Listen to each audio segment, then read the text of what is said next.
welcome to the Marley Bird YouTube channel, brought to you by yarnspirations.com. In this video, I will show you everything you need to know to create the Jolly Santa knit basket. The materials for this basket are very easy. You will need 2 balls of Red Heart with Love in eggshell and 1 ball of Red Heart with Love in tan, bubblegum, and holly berry. Along with the yarn, you will need a set of size 15 circular needles, a set of size 10.5 circular or straight needles, 2 nice buttons to use as the eyes, some sewing thread and a needle, and a good pair of scissors.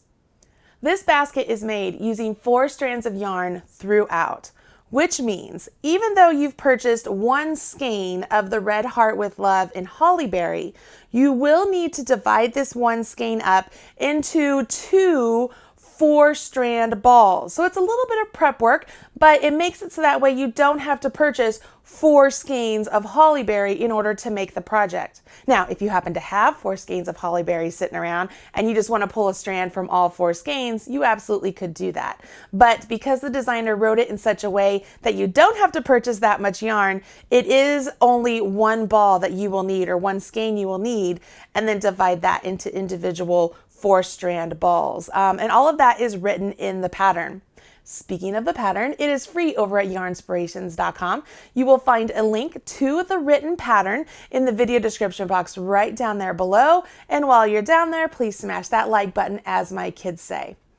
Once you have the pattern, go ahead and gather your materials, and I will walk you through the various things you need to know to complete this basket. I'm not completing a full basket in the video, but I am going to touch on the different points that I feel like you might need a little extra help in order to create this basket. So let's go ahead and jump in. Once you get your pattern, it looks a little something like this, and this is a basic yarnspirations.com pattern. The full list of yarn materials you need is listed right over here underneath the name of the designer, which is Nancy Anderson. And then over here is the list of needles you'll need, and then all the little extra bits I mentioned. There's also a section here where it lists optional materials, and it includes a yoga mat and then all the materials needed to cut that yoga mat. The yoga mat would be used to add more structure to your basket should you want to do that after the fact. I'm not going to do that in the video. It's really self-explanatory. If you choose to add a yoga mat, I feel like you could absolutely accomplish that on your own. One thing I do want to point out about this particular pattern is there's a large area of notes here, and these are important. This basket is worked back and forth. So even though we're going to be using circular needles, we're just using those to accommodate the number of stitches we will have on our needle. We are not going to be working this back and forth. And that also says this right here, that the circular needles are used to accommodate the number of stitches. The color changes to create the face right here. We will be working what's called Intarsia to create those color changes. So I'll show you how to do that in the video. And then the nose and the mustache, they're worked separately from the actual basket. That is actually what you will use the smaller needles for. And in the pattern, it says these could be straight needles, and you could use these as straight needles, but I happen to only have some circulars, so that's what I'm going to use. It goes on further about the color changes. We're not going to go into that because I'm going to show you. And then this is the part where it talks about winding the yarn into 4 separate balls, and then exactly how many 4-strand balls you will need of each color. Again, if you have 4 skeins of each color, you could just pull from each of the skeins and work along that way until it comes to the part for the Intarsia where you will need 2 separate sections because you don't want to strand the yarn across. But this is really self-explanatory. I don't want to go over it in the video, but I do want to point out that that is here. It also mentions on here that if the basket, this is in the note section down here, if you wanted to make the base in rounds instead of back and forth, you could do that. I'm not going to show you how to do that in this video. I'm going to follow the pattern pretty closely as it's written, but if you choose to make the base in the round and then go back and forth so that you can do the intarsia, you could do that. So those are just the basic stuff I need you to know. In this video, I am going to show you how to do the knit front and back, the purl front and back. I will also show you how to do the intarsia, and that's when we're working on the face section. This basket really is quite simple, and for an intermediate knitter, you probably could accomplish this. There's probably just a couple things that you don't really know how to do. You might be questioning a little bit, and those are the things I want to focus on in this video. So we're going to get started with the pattern, but you really will need to have that pattern in front of you to continue on with the instructions, okay? I'm just going to show you how to get through, all right? So without further ado, I'm going to grab my main color, my eggshell, and get you started on the base. Grab your 4-strand ball of your eggshell and go ahead and cast on 6 stitches in your preferred cast on method. I like the long tail cast on, so I'm going to work the long tail cast on. 4, 5, and 6. Now, as we work through these stitches, we want to be very cautious and make sure we are working through all 4 strands of the yarn. Don't just go through a couple strands, okay? So we want to make sure we're working all of those strands. And we continue on to the row 1 of the base of the basket. Now we will be increasing on this portion, so we jump right into our first increases on all of these stitches. So we start off with our purl front and back. So I'm going to go ahead, bring my yarn to the front, and I will go into this first stitch as if to purl and purl it, and then go into the back leg of that same stitch. You see I'm through the back leg, and I will purl through the back leg. Now I let that stitch jump off, and I continue on. Purl through the front leg, go to the back leg, and purl. They're a little bit snug here to start. Make sure as you're working these stitches, don't let them just rest down here on the tapered portion. Push them up to the actual knitting needle barrel so that way they become the correct size and your stitches don't get too tight. Once you've worked the purl front and back in each stitch, you now have 12 stitches and you can carry on. We will rotate our work and move on to row 2, which has us begin with a knit 1. Make sure you go through all 4 strands. And now we do a knit front and back. So I will go into the next stitch as if to knit, and knit through the front leg, go into the next, that same stitch through the back leg, and knit through the back leg, and then off. And then I repeat that down the row. So I will knit 1, and then knit front and back.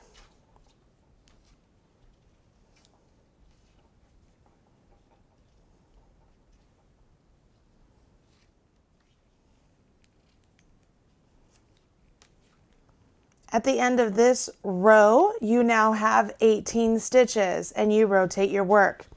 On the next row, we will continue on and we will purl 2 stitches and then purl front and back. Purl 2, purl front and back.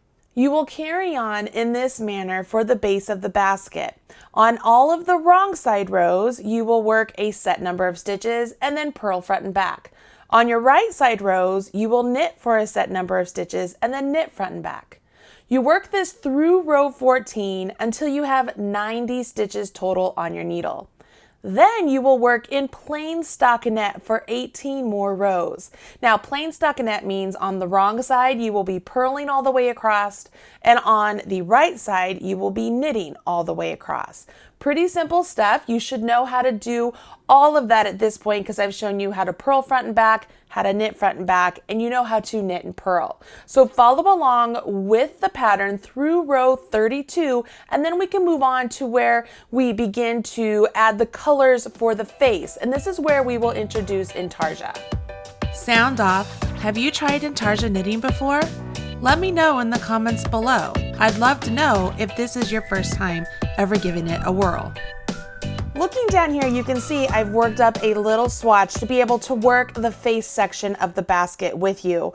I have 34 stitches on my needle and there are 30 stitches on the face, so I'll just keep the first 2 and the last 2 stitches in the eggshell, but I'll keep the 30 stitches in between in the colors of the face. Now, speaking of the face, you'll notice that I have set up some different bobbins here, and this is exactly what you would do with your balls of yarn.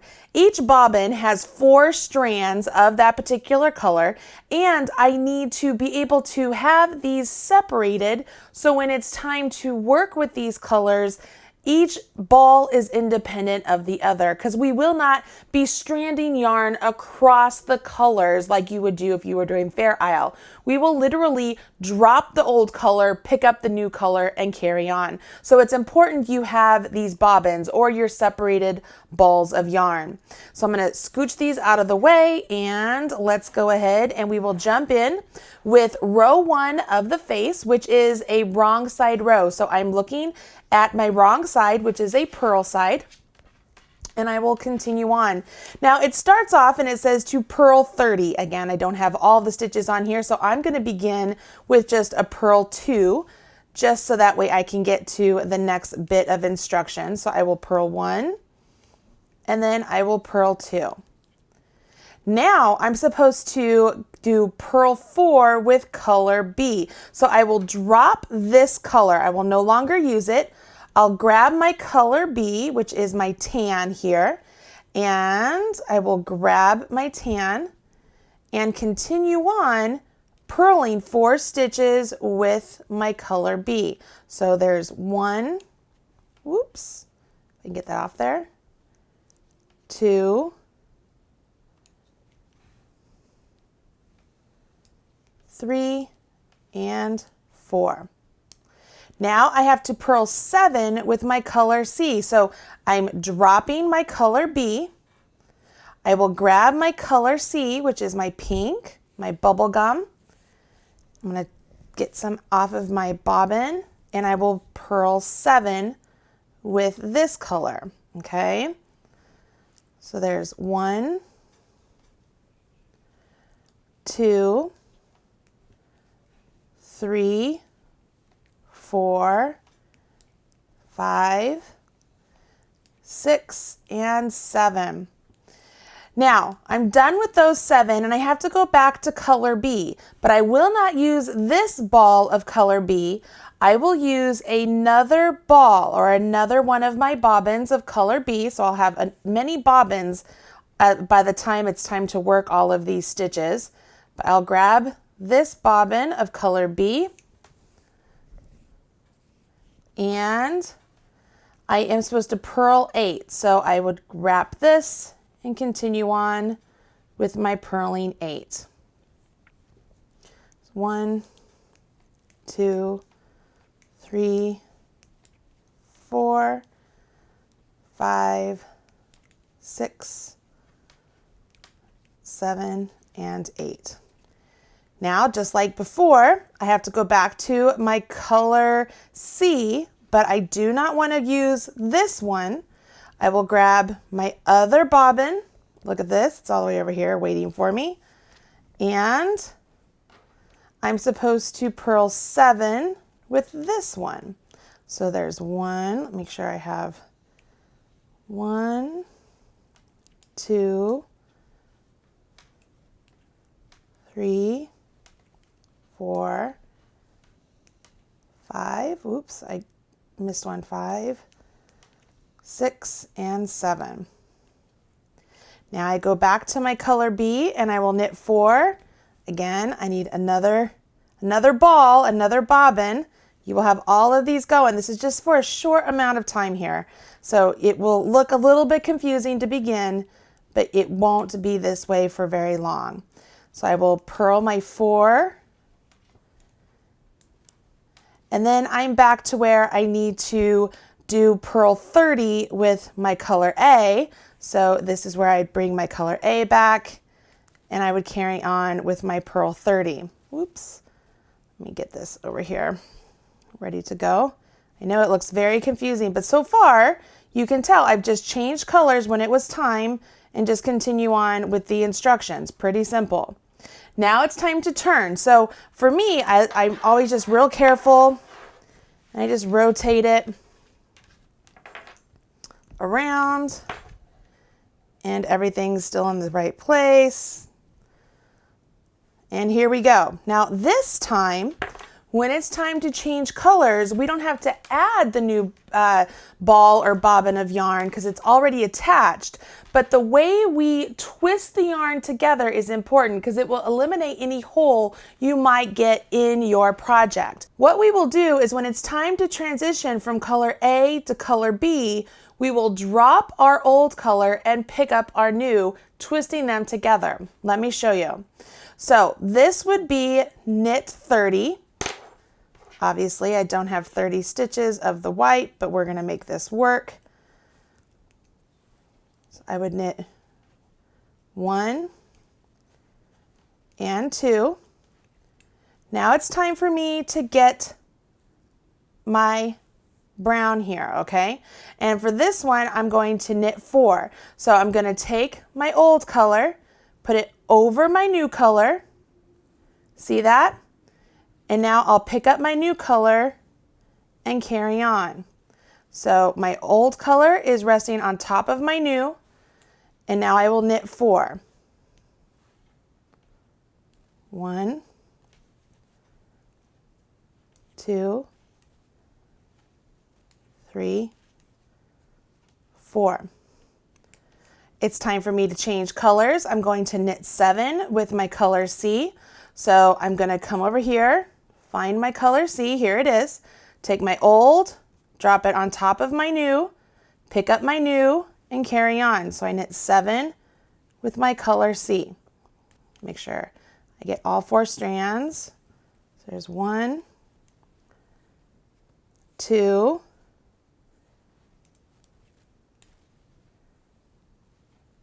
3,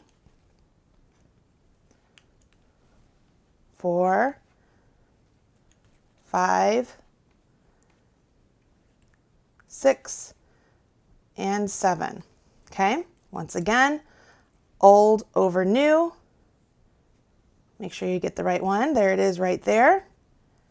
Pick that up.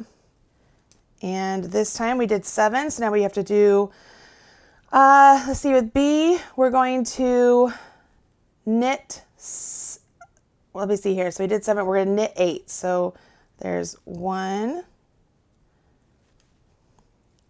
2, 3, 4, 5, 6, 7, and 8. Again, we're changing colors, right? So old over new, bring the new one back up here. Make sure those are all down there. Lots of yarn kind of hanging out here, but old over new, and you carry on with your new. I didn't go through all 4 of them. There we are.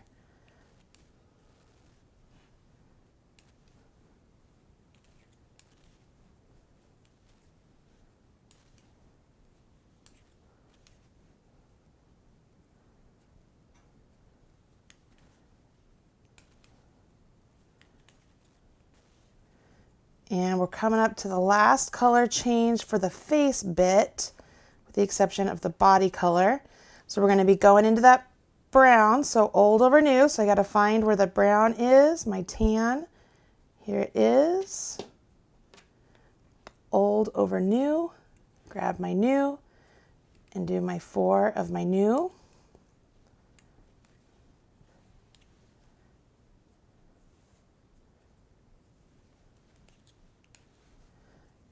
And then we are back to the body of our project. So I go old over new and back to my eggshell color.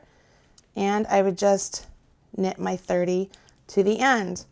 So let's take a peek here real quickly at what we have. You can see all of my color changes are starting to take shape. And with all of these ends here at the beginning, when we go back and weave in these ends, it will close up any sort of perceived hole right now. But as long as you trap your old over new every time you come to where there's a color change, your work will be nice and neat as you're working along. Again, here at the start, it's the beginning loops that are just a little bit loose, but it will be nice and clean. Okay, it's really easy. And then once again, when it's time to change, you just rotate them around. You can actually lift them up like this and kind of see them dangling. Lay them back down, and you're back on the purl side, and you would go along and still do the old over new, and it will make it nice and neat. You can see the back side here, okay? So let's do a couple here just so you can see the purl with the color changes. Let me get this all in the right. I find that whenever I do Intarsia, I end up throwing my yarn instead of my preferred continental. I don't know why. It's just one of those things. Okay, so I've done my 2, and that would have been my 30. And now I'm switching to my color B. So here is my color B bobbin that I need. So here's my old over top of my new, although I have my, just a second here, bobbin control. There we are. Old over new, pick up my new, and then carry on with the pattern, whatever the pattern says. So for this one, this would be row 3, I'm purling 5. So this one, I will be going 1 stitch further than I've done before. So this would be 2, 3, 4, and then I'm going into the pink, and this would be 5. And now with the pink, I'm going to purl 5. So I go here, old over new, so old, here's my new, this is my new color I want to work with. Let me get it here. And even though I've worked over just 1 stitch, it's okay. Old over new, and just continue on. See? It's really nothing to be afraid of. Just keep consistent tension and always do that old over new, and you will be just fine working along these stitches. So that was 4. Oh, you know what? I skipped one back there. Let's do that. There we are. Now we have it. Remember, leave no strand behind. There's 5, old over new. Here's my new right here.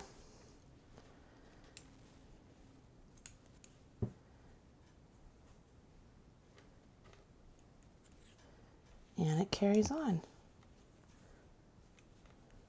Let's take a look at this as it is right now. You can see all the twists, old over new. And the opposite side, if I pull down my strands, they look nice and neat. Pretty easy stuff.